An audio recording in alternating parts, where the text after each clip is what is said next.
Jemaat kasih Tuhan, kiranya renungan kami pada pagi hari ini manis kedengaran kepadamu ya Tuhan.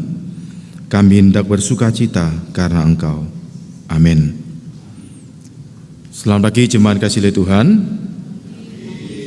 Syukur karena pagi ini kita boleh datang berbakti menyembah Tuhan. Bahkan diberikan kesempatan oleh Tuhan untuk kita boleh merenungkan firman Tuhan. Bacaan Alkitab kita yang menjadi dasar renungan kita pada pagi hari ini terambil dari 2 Petrus pasal yang pertama ayat 3 sampai dengan ayat yang ke-9. 2 Petrus 1 ayat 3 sampai 9. Kalau sudah mendapatkan, saya akan baca untuk kita semua. 2 Petrus 1 ayat 3 sampai 9 dari Alkitab yang diberikan oleh LAI, terjemahan baru edisi yang kedua. Kuasa ilahinya telah menganugerahkan kepada kita segala sesuatu yang berguna untuk hidup yang saleh oleh pengenalan kita akan Dia yang telah memanggil kita untuk kemuliaan dan kebaikan-Nya. Dengan jalan itu, Ia telah menganugerahkan kepada kita janji-janji yang berharga dan sangat besar, supaya olehnya kamu boleh mengambil bagian dalam kodrat ilahi dan luput dari kebinasaan yang ada dalam dunia akibat hawa nafsu. Justru karena itu, kamu harus dengan sungguh-sungguh berusaha menambahkan kepada imanmu kebajikan, dan kepada kebajikan pengetahuan, dan kepada pengetahuan penguasaan diri, kepada penguasaan diri ketekunan, dan kepada ketekunan kesalehan, dan kepada kesalehan kasih terhadap saudara-saudara, dan kepada kasih terhadap saudara-saudara kasih terhadap semua orang. Sebab apabila semuanya itu ada padamu dengan berlimpah-limpah, kamu akan dibuatnya giat dan berhasil dalam pengenalanmu akan Tuhan kita Yesus Kristus. Namun siapa saja yang tidak memiliki semuanya itu menjadi buta dan picik, karena ia lupa bahwa dosa-dosanya yang dahulu telah dihapuskan. Dengan jauh bacaan firman Tuhan, berbahagialah setiap kita yang tidak hanya mendengar, merenungkan, tetapi juga yang melakukannya di dalam kehidupan sehari-hari. Terima kasih Tuhan, izinkan sebelumnya saya juga menyampaikan salam damai sejahtera dari STT Aletia Lawang, tempat saya mengajar dan memimpin. Pada pagi hari ini, tema yang sesuai dengan bagian yang kita baca adalah tentang menambahkan kepada iman kita. Berbicara soal bagaimana sebagai anak Tuhan kita itu seharusnya memang bertumbuh, tidak berjalan di tempat, tidak berdiam diri, melainkan maju ke depan, melangkah untuk semakin bertumbuh, semakin maju di dalam perjalanan iman kita bersama dengan Tuhan. Dan ada satu pertanyaan karena itu yang menjadi renungan kita juga pada pagi hari ini adalah, mengapa orang Kristen itu, kita sebagai anak-anak Tuhan itu seharusnya bertumbuh? Mengapa sebagai orang percaya kita itu tidak hanya sekedar yang penting saya ini punya tiket masuk surga, saya sudah percaya Tuhan Yesus, sudah ada tiket masuk surga, ya sudah, tinggal tunggu mati aja begitu. Ya. Bahkan mungkin yang lebih ekstrimnya adalah, saya kan sudah percaya Tuhan, saya kan sudah diselamatkan. Katanya keselamatan itu pasti, ya, bukan mudah-mudahan gitu ya, bukan mungkin, itu kan pasti. Apalagi kalau ada doktrin yang mengajarkan bahwa keselamatan itu memang tidak bisa hilang gitu ya. Ada yang akhirnya berpikir, ya sudah, ya saya kan sudah selamat. Ya, jadi ya buat apa saya itu hidup untuk jadi orang yang lebih baik? Kan saya kan sudah selamat. Keselamatan itu kan adalah anugerah. Efesus 2 ayat 8 sampai 10 berkata dengan jelas bahwa oleh karena kasih karunia kamu itu diselamatkan, itu bukan hasil perbuatanmu. Jadi kalau saya ini diselamatkan karena anugerah, bukan karena saya ini berusaha menjadi orang yang baik. Setelah saya itu selamat, ya untuk apa saya itu berbuat baik? Saya kan sudah punya tiket masuk surga.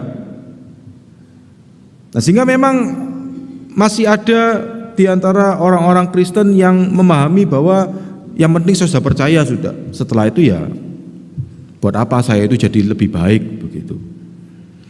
Tetapi firman Tuhan mengatakan dengan jelas bukan, supaya kita itu tidak hanya berhenti pada percayanya, bahkan dikatakan berusaha menambahkan kepada iman kita itu. Mengapa orang Kristen seharusnya bertumbuh? Bukan karena keselamatan itu bergantung kepada usaha kita. Keselamatan itu adalah anugerah Tuhan, dan setelah kita mendapatkan dan mengalami anugerah Tuhan itu, kita didorong untuk kita bisa bertumbuh. Jadi pertumbuhan itu adalah bukan untuk kita mendapatkan anugerah keselamatan itu. Usaha-usaha yang kita lakukan itu bukanlah supaya kita itu mendapatkan anugerah keselamatan itu. Perbuatan-perbuatan baik yang kita lakukan, hidup orang Kristen yang menjadi berkat, itu kita hadirkan, sekali lagi bukan supaya kita mendapatkan anugerah keselamatan itu, melainkan karena kita sudah mendapatkan anugerah keselamatan itu. Mengapa orang Kristen seharusnya bertumbuh? Kalau kita baca dalam bagian firman Tuhan ini dengan jelas dikatakan, ayat yang ketiga, karena kita ini mempunyai sumber yang tidak akan pernah berakhir. Sumbernya itu adalah Allah sendiri. Dikatakan bahwa kuasa ilahinya oleh pengenalan kita akan Dia di dalam Kristus. Kalau kita bicara soal tanaman misalkan ya, tanaman itu akan terus bertumbuh ketika sumber airnya misalkan itu tidak ada habisnya. Kalau sumber airnya aja itu habis, ya pasti lama-kelamaan tanaman itu tidak bisa bertumbuh, bahkan bisa mati, kekeringan, menjadi layu. Nah, mirip seperti itu. Kenapa seorang percaya kepada Tuhan, yang mengaku beriman kepada Tuhan, itu seharusnya bertumbuh? Karena sumber imannya itu tidak akan pernah berakhir, karena Allah sendiri. Allah lah yang menganugerahkan iman dan keselamatan itu kepada kita, dan itu tidak akan pernah berakhir. Artinya apa? Allah itu tidak pernah balik kucing, bahasa Jawanya gitu ya. Tidak pernah menyesal. Waduh, sudah terlanjur kasih Amos ini iman sama keselamatan, menyesal saya tidak jadi, sudah wis diambil lagi begitu. Tidak pernah Bapak Ibu. Karena sekali Tuhan itu sudah melakukannya di dalam hidup kita, Tuhan itu terus akan mendampingi kita sampai selesai. Itulah anugerah Tuhan. Tidak ada akhirnya, tidak ada batasannya. Kalau di dalam dunia ini banyak hal itu ada akhirnya, ada batasannya. Apalagi kalau kita bicara soal perbuatan baik. Kita itu berbuat baik kalau sumbernya bukan karena anugerah Tuhan itu tadi, ya itu pasti akan ada batasannya. Biasanya di dalam dunia ini kita itu berbuat baik karena orang itu sudah berbuat baik kepada kita, atau juga mengharapkan perbuatan baik itu kembali kepada kita. Kalau kita sudah berbuat baik, ternyata orang itu malah tidak membalasnya, malah jadi semakin tidak baik gitu ya, malah kemudian melakukan hal-hal yang tidak baik kepada kita, ya sudah, ngapain saya berbuat baik sama orang itu? Ada batasnya. Ketika kita berhadapan dengan orang-orang yang tidak melakukan hal-hal yang baik kepada kita, yang menimbulkan sakit hati kepada kita, ya kita pasti akan, ya buat apa saya berbuat baik sama itu, ngapain sudah. Ada batasnya, ada akhirnya. Tetapi ketika Tuhan itu sekali menganugerahkan karya keselamatannya itu bagi saudara dan saya, dan mengerjakannya di dalam hidup kita, itu tidak ada akhirnya, tidak ada batasnya. Karena Dia adalah Tuhan yang tidak terbatas. Tuhan yang bahkan akan terus memberikan kepada kita, orang-orang yang mempercayakan hidup kita kepada Tuhan, kemenangan-kemenangan itu. Menolong kita untuk belajar mengasihi, bahkan seperti kata Tuhan Yesus sendiri, kasihlah musuhmu, bahkan orang yang tidak pernah berbuat baik kepada kita. Karena kita mempunyai sumber yang tidak pernah berakhir. Dan itu juga dilanjutkan dengan ditambah lagi dayanya itu, energinya itu dikatakan tidak pernah habis juga. Dalam ayat keempat dikatakan apa? Dengan jalan itu ia telah menganugerahkan kepada kita janji-janji yang berharga dan sangat besar. Ada kekuatan yang diberikan oleh Tuhan karena apa? Karena ada janji-janji yang Tuhan itu sudah sediakan bagi kita. Janjinya itu bukan sesuatu yang tadi itu ya, yang belum diberikan ya. Itu adalah janji yang sudah ada jaminannya. Artinya apa? Ketika saya misalkan menjanjikan kepada anak saya, nanti setelah acara misalkan saya ajak makan begitu. Bagi anak saya itu sesuatu yang merupakan suatu kepastian. Kenapa? Karena ya daya yang dipunyai papanya itu memang bisa untuk menggenapi janji itu. Kalau saya ajak anak saya keluar makan, terus saya tidak bawa uang, ya tidak jadi makan gitu. Karena saya punya uang, makanya saya bisa ajak anak saya bisa menjanjikan itu. Ini bicara soal manusia saja. Anak saya bisa dengan sukacita ya, menjalani, ya, menantikan supaya janji itu digenapi. Padahal ini cuma seorang papa yang ada batasannya. Apalagi kalau kita bicara soal Tuhan, janji-janjinya itu adalah sesuatu yang ya dan amin. Sehingga bagi kita yang hidup di dalam iman kita kepada Tuhan, itu pasti dayanya itu juga tidak akan bisa habis sudah. Karena kita hanya tinggal mengambil saja. Karena kalau sesuatu yang masih belum pasti, itu pasti akan cepat membuat kita menyerah. Ya untuk apa? Ya belum tentu juga kok. Nanti kalau sudah capek-capek, ternyata di PHP. Ya katakanlah kalau saya sudah janji gitu sama anak saya, kemudian ternyata saya PHP anak saya gitu ya, cuma bohong begitu. Kan pasti kecewa dia. Ya buat apa sudah? Ya sama juga kalau janji yang Tuhan berikan kepada saudara dan saya itu cuma PHP aja gitu ya. Cuma apa? Cuma ternyata Tuhan cuma iming-iming yang tidak ada kenyataannya begitu ya. Buat apa kita ikut Tuhan? Tetapi janji yang Tuhan berikan kepada saudara dan saya itu ya dan amin. Janji bahwa Tuhan itu menyertai kita senantiasa sampai kepada akhir zaman itu ya dan amin. Janji bahwa di dalam segala kesulitan dan tantangan hidup kita, Tuhan akan menyediakan gadanya dan tongkatnya bahkan ketika kita melewati lembah bayang-bayang maut. Mazmur 23 itu adalah ya dan amin. Itulah yang membuat kita itu terus bertekun. Makanya kan dilanjutkan di dalam bagian selanjutnya, tambahkan kepada imanmu, itu bicara soal kebajikan, pengetahuan, ketekunan dan sebagainya. Kita seharusnya bertumbuh, kenapa? Karena kita punya sumber yang tidak akan pernah berakhir, yang tidak ada batasannya, yaitu Tuhan sendiri.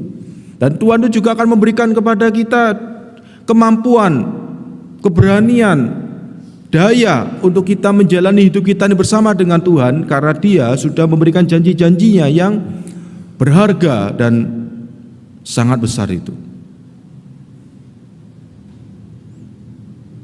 Dan apa yang menjadi wujud kita itu bisa bertumbuh, seharusnya mengalami pertumbuhan itu di dalam bagian berikutnya dijelaskan. Oh, kita perhatikan bahwa ada yang kelima itu dimulai dengan iman dan diakhiri dengan cinta, kasih. Tambahkan kepada imanmu kebajikan, kebajikan pengetahuan, pengetahuan ketekunan, ketekunan kesalehan kasih kepada saudara, kasih kepada semua orang. Iman dan kasih. Yakobus sendiri mengatakan dengan jelas, ya, iman tanpa perbuatan itu mati. Galatia mengatakan dengan jelas, iman yang bekerja oleh kasih. Jadi memang iman dan kasih itu dua sisi yang ada dalam kehidupan orang percaya memang. Dan di tengah-tengah itu adalah bagaimana supaya iman dan kasih itu bisa menjadi nyata. Kenapa kita katakanlah mengasihi semua orang, ya karena kita sudah hidup di dalam iman kita kepada Kristus. Itu semua menjadi satu bagian yang tidak bisa dipisahkan. Bisa dibedakan tetapi tidak bisa dipisahkan. Gambaran yang ada mungkin katakanlah suami istri gitu ya.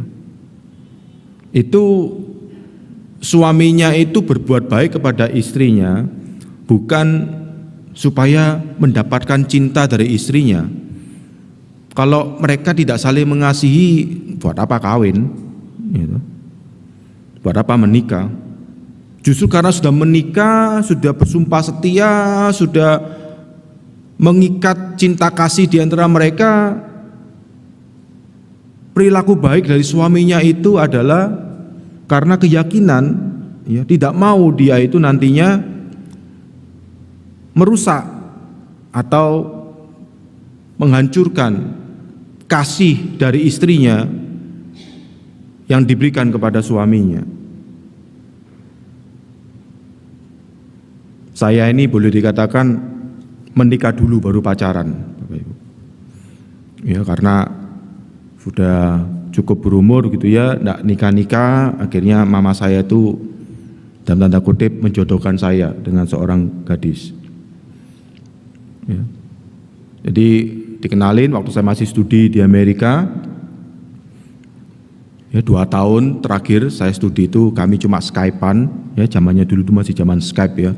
Enggak ada Zoom, enggak ada apa gitu ya. Jadi baru ketemu muka dengan muka itu ketika pulang, ya. Di akhir Juni pulang, ikut mama saya jemput, ya. September kami tunangan, November kami menikah di tahun 2012. Ya.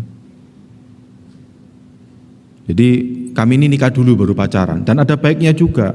Kenapa? Karena kalau misalkan saya pendeta gitu ya, pacaran dulu gitu ya, terus gandeng-gandeng pacar saya gitu ya, itu pasti jadi omongan orang. Ini pendeta kok pacarannya kayak gitu ya toh. Tapi kalau sudah menikah malah tidak digandeng, juga jadi omongan orang. Pendeta bojone dhewe kok ditinggal-tinggal gitu ya toh. Jadi paling enak memang menikah dulu. Karena kalau sudah nikah dulu, saya mau gandeng istri saya mau meluk istri saya, itu kan malah justru jemaat kan malah senang, wah memang pendetanya sayang sama istrinya begitu ya toh. Coba kalau dibak-bakno begitu ya, dibiar-biarkan malah jadi omongan. Tapi apa yang saya lakukan kepada istri saya itu bukan supaya saya itu mendapatkan cintanya, itu biar istri saya itu sayang sama saya ya, makanya saya itu gandeng begitu. Kan bukan seperti itu. Kenapa saya menggandeng istri saya, menunjukkan kasih saya kepada istri saya? Karena saya tahu, saya percaya dia itu mengasihi saya. Dan saya tidak ingin menjadi seorang suami yang mengkhianati cinta istri itu kepada saya. Itulah sebenarnya gambaran perjalanan kita itu mengikut Tuhan. Kenapa kita itu semakin bertumbuh? Bukan supaya Tuhan itu sayang sama kita, mengasihi kita, menganugerahkan keselamatan kepada kita, melainkan karena Tuhan itu sudah terlebih dahulu mengasihi saudara dan saya. Tuhan itu sudah menganugerahkan keselamatan itu kepada saudara dan saya. Jadi mengapa kita itu menambahkan kepada iman kita kebajikan? Ya, karena memang Tuhan itu mengasihi saudara dan saya. Saudara hidup untuk menghadirkan cinta Tuhan yang Tuhan sudah berikan, itu saudara sudah alami itu dalam hidup saudara. Mengapa kita menambahkan pengetahuan, kita belajar semakin mengenal Tuhan. Bukan supaya kita itu mendapatkan cintanya Tuhan, melainkan karena Tuhan itu sudah mengasihi kita terlebih dahulu, kita sudah mendapatkan cintanya Tuhan itu. Di dalam bimbingan pranikah, ya, ketika saya diminta untuk bimbingan pranikah, itu pasti saya memberikan satu tips kepada mereka yang akan menikah itu. Nanti kamu setelah menikah, pasti kamu tetap akan kaget. Kaget apa? Oh, ternyata istri saya itu kayak gini ya. Oh, ternyata suami saya itu kayak gini ya. Karena sebelum menikah itu kan biasanya pasti yang baik-baik atau yang ditunjukkan begitu ya. Setelah menikah kan, oh ternyata istri saya kayak gini ya. Waktu pacaran mungkin makannya itu pelan-pelan gitu ya, atau nanti kalau makannya itu cepet-cepet dipikir geragas gitu lah, sungkan ya, atau jadi makan pelan-pelan gitu. Ayo Mi tambah, oh enggak, sudah kenyang kok gitu, pacaran ya. Atau nanti habis makan gitu ya, wah makan jujur terus, kok itu saja tak makan ya, lah beda ya toh. Kaget, oh bojoku ternyata senang mangan gitu ya, atau dulu waktu pacaran menahan diri ternyata gitu. Kaget. Tapi kenapa kita tetap rindu untuk bisa semakin mengenal dia? Sekali lagi, bukan supaya istri itu menyayangi kita, justru karena istri itu menyayangi kita, makanya kita tuh mau untuk semakin mengenal dia. Saudara, sekali lagi itulah gambarannya. Kenapa iman, kebajikan, pengetahuan,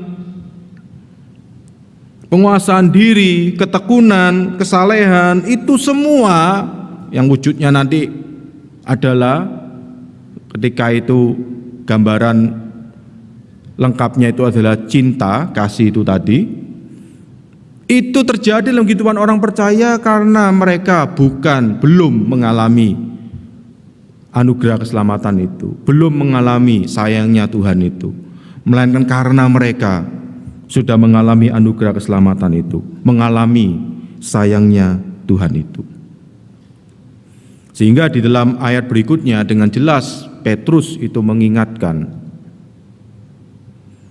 kalau kita itu tidak ada pertumbuhan di dalam hidup kita, itu justru adalah bukti kita memang tidak memiliki sumber itu. Kita memang tidak memiliki daya itu. Kita memang belum mengalami anugerah keselamatan itu. Kita memang belum mengalami cintanya Tuhan itu dalam hidup saudara dan saya. Makanya dikatakan bukan di dalam ayat yang ke-8, sebab apabila semuanya itu ada padamu dengan berlimpah-limpah, kamu akan dibuatnya giat dan berhasil. Tuhan akan terus mengerjakan itu.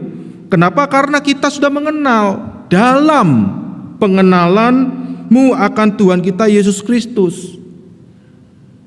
Bukan supaya kita itu mengenal Yesus Kristus, tapi karena kita sudah mengenal, sudah mengalami anugerah keselamatan itu. Dan Tuhan itu akan terus memberikan penyertaannya, pendampingannya. Makanya saya katakan tadi dayanya itu tidak akan berakhir, karena kekuatannya itu dari Tuhan. Sumbernya itu sendiri adalah Tuhan, bukan dari diri kita sendiri. Kalau dari diri kita sendiri itu pasti akan ada batasannya sekali lagi. Ya. Kalau kita menggunakan harta, ya kalau hartanya habis sudah. Kalau kita menggunakan gelar, kalau gelarnya sudah tidak berdampak lagi, ya sudah selesai. Kalau kita mengandalkan kesehatan kita, ya ketika kita sakit ya sudah, selesai sudah. Akan dilanjutkan, ditegaskan kembali oleh Petrus di dalam ayat ke-9, namun siapa saja yang tidak memiliki semuanya itu, dikatakan apa? Menjadi buta dan picik karena ia lupa bahwa dosa-dosanya yang dahulu telah dihapuskan. Lupa di sini bukan sekedar lupa, ya, katakanlah kita sudah punya terus kemudian lupa, gitu ya. Tetapi memang betul-betul tidak memiliki. Jadi cuman kasih oleh Tuhan, justru kita itu semakin bertumbuh adalah bukti kita ini menghidupi karya keselamatan yang Tuhan sudah kerjakan dalam hidup kita. Sehingga kita pada pagi hari ini perlu melihat pada diri kita sendiri. Sekali lagi bukan lihat pada orang lain ya. lihatlah pada diri kita sendiri masing-masing, sampai sejauh manakah pertumbuhan iman kita itu. Karena kalau kita sudah mulai lihat sama orang lain, ya itu artinya kita tidak berusaha menambahkan kepada iman kita itu kebajikan dan seterusnya. Kita yang berusaha menambahkan kepada orang lain, padahal kan firman Tuhan bicara soal menambahkan kepada diri kita sendiri. Bukan kita itu diminta untuk ngajarin orang lain untuk nambah-nambahi, bukan, melainkan diri kita sendiri. Sampai sejauh manakah pertumbuhan iman saudara dan saya?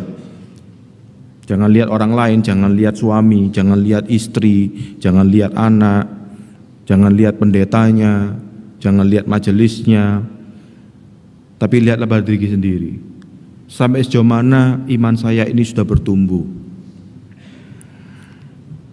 Saudara kasih Tuhan, kalau kita perhatikan di dalam aspek-aspek yang dicatat oleh Petrus ini, bicara soal kebajikan, pengetahuan, penguasaan diri, ketekunan, kesalehan, kasih kepada saudara, kasih terhadap semua orang. Semua aspek itu bukan hanya bicara soal pengetahuan secara teori, ya, intelektual, tetapi bicara juga soal praktek nyata. Dan kalau kita bicara soal praktek nyata, itu tidak lepas dari emosi kita. Pertumbuhan iman itu bukan hanya bicara soal kita itu semakin pinter, mengerti banyak tentang Alkitab gitu ya. Itu penting, tetapi bukan itu satu-satunya. Bukan bicara soal intelek kita, tapi bukan bicara soal semakin kita itu bertambah pengetahuannya kita, tetapi juga bicara soal bertambah dewasanya emosi kita. Makanya di tengah-tengah itu bicara soal penguasaan diri. Orang itu semakin bisa menguasai diri adalah ketika emosinya juga semakin dewasa. Saudara, yang namanya anak kecil itu emosinya ya sesuai ukuran anak kecil, itu gampang sekali, bukan, tidak bisa menguasai diri. Kalau sudah kepingin sesuatu terus kemudian ternyata tidak diberi, pasti nangis, gerung-gerung, bahkan mungkin bisa sampai tantrum, mungkin sampai wah wis, namanya anak. Nah, tetapi di dalam perjalanan iman kita kepada Tuhan, pertumbuhan iman kita itu juga tidak bisa dilepaskan dari kedewasaan emosi kita.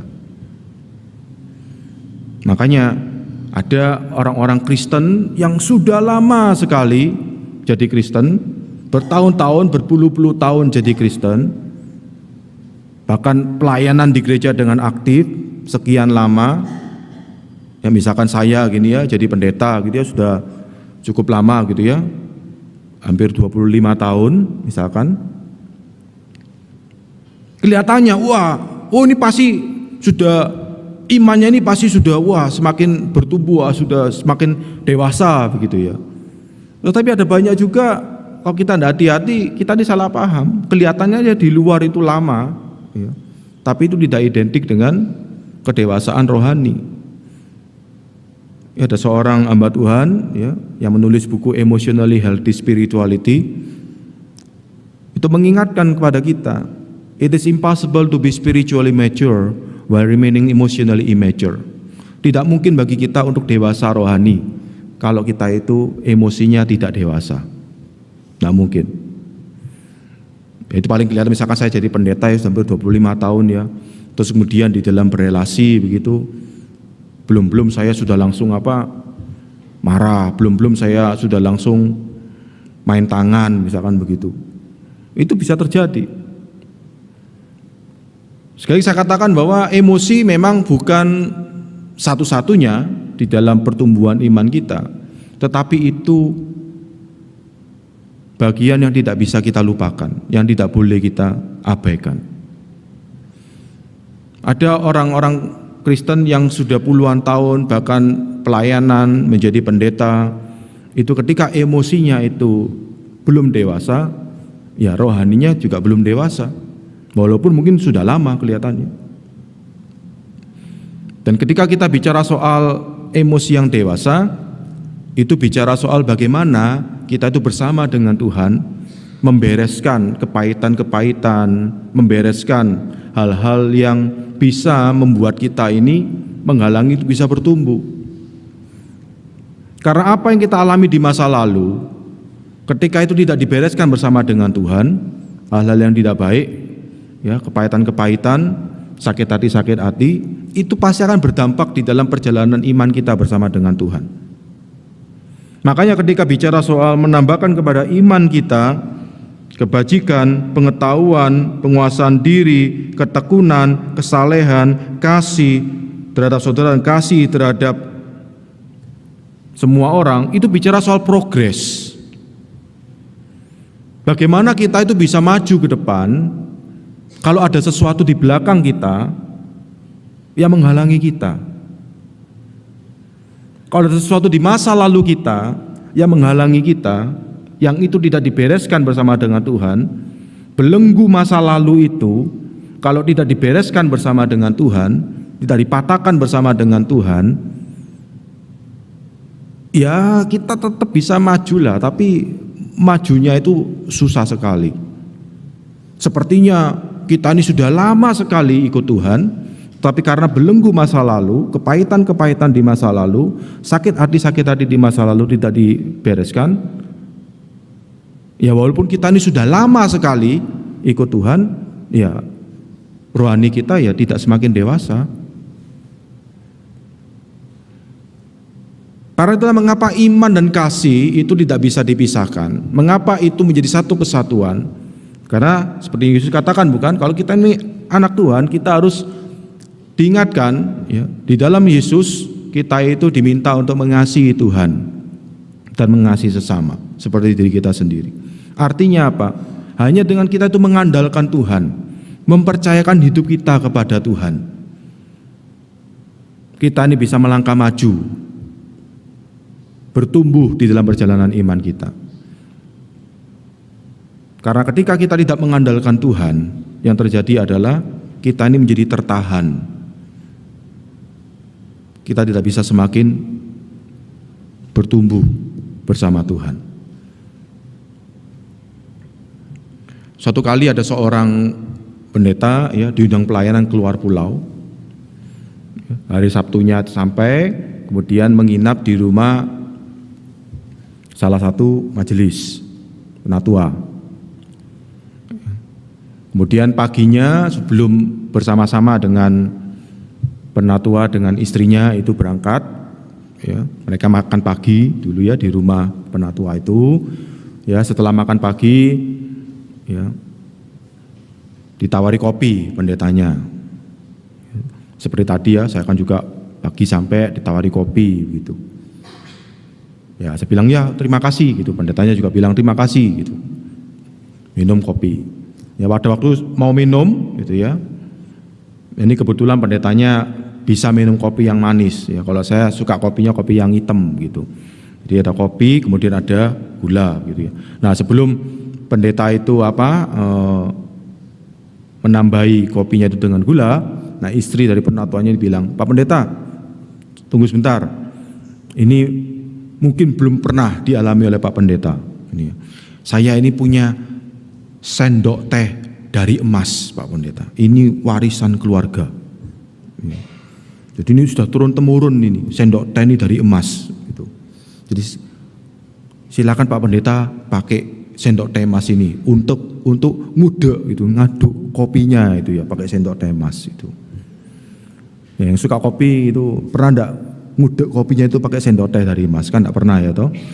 Kadang kalau kita buru-buru mungkin enggak usah pakai sendok, pakai tangan. Wah ini kapan lagi gitu ya pendeta ya senang aja, terima kasih tante. Wah terus kemudian setelah dikasih sendok teh emasnya itu sambil ngudek-ngudek untuk menikmati kopinya, penatua dan istrinya itu pamitan sebentar untuk siap-siap ya di kamar, ganti baju atau apa untuk berangkat. Ya kemudian mereka berangkat pelayanan ya, selesai pelayanan pendetanya kemudian diantar ke bandara untuk pulang. Suami istri ini kemudian balik lagi ke rumahnya. Nah, ketika si istri itu beres-beres rumah gitu ya, dicari sendok teh mas ini di mana ya? Dicari di dapur enggak ada, di meja makan enggak ada. Kalau Bapak Ibu jadi istri penatua ini mikirnya apa? Sudah sungkan-sungkan, saya pendeta kok. Woi, ini pendeta satu ini dipinjemi kok diambil. Wah, jadi tidak enak hatinya. Ini sendok teh mas ini warisan keluarga ini. Pendeta tidak tahu diri ini. Sudah tahu tuh dipinjemi kok, bukan saya kasihkan kok diambil ini. Wah, tidak enak hatinya. Saya doakan pesawatnya tidak mendarat ini. Pokoknya ya hati gitu ya. Jadi tidak enak hatinya, terus sampai beberapa saat gitu ya.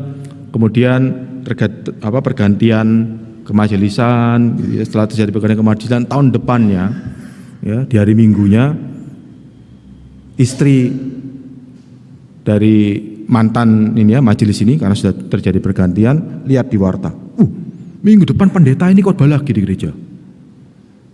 Wah, ini kesempatan ya. Jadi minggu depannya dia ikut ibadah, dengarkan pendeta itu khotbah, kemudian setelah selesai semua, ya. Tante ini duduk nunggu, kan salaman biasanya ya toh, semua salaman. Akhirnya terakhir dia datang ke pendeta ini, salaman. Pak pendeta masih ingat saya? Pendetanya bilang, oh iya ingat dong, kan saya nginep di rumahnya Om dan Tante tahun yang lalu, waktu Om dan Tante masih jadi majelis. Wah puji Tuhan Pak pendeta ingat.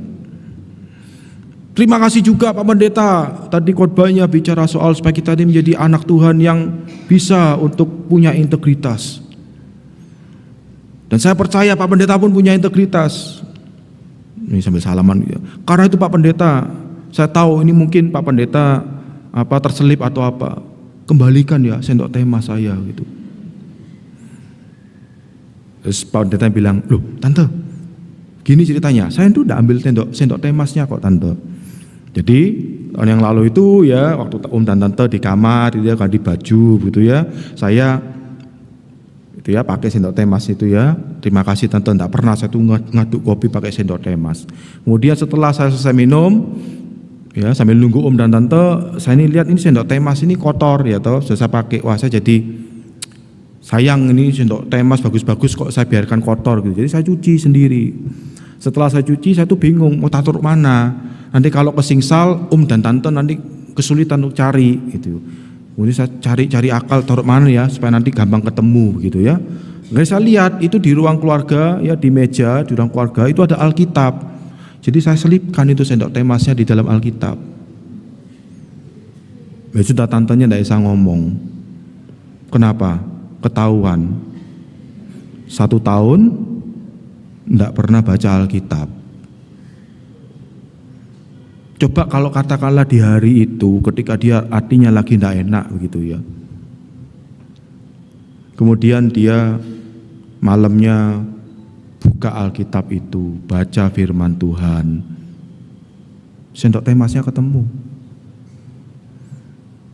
Tapi kenapa kok dia tidak mau membaca firman Tuhan? Karena emosinya sedang bermasalah. Sakit hati. Kalau itu tidak dibereskan bersama dengan Tuhan, kita tidak akan bisa bertumbuh. Karena itulah diingatkan oleh firman Tuhan pada pagi hari ini.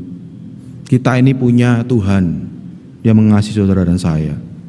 Tuhan juga memberikan kepada kita kekuatan untuk kita itu bisa terus melangkah maju dalam perjalanan iman kita bersama dengan Tuhan.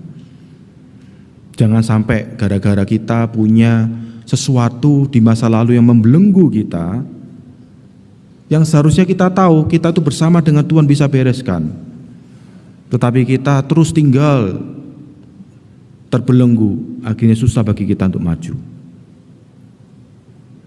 Tambahkanlah kepada imanmu,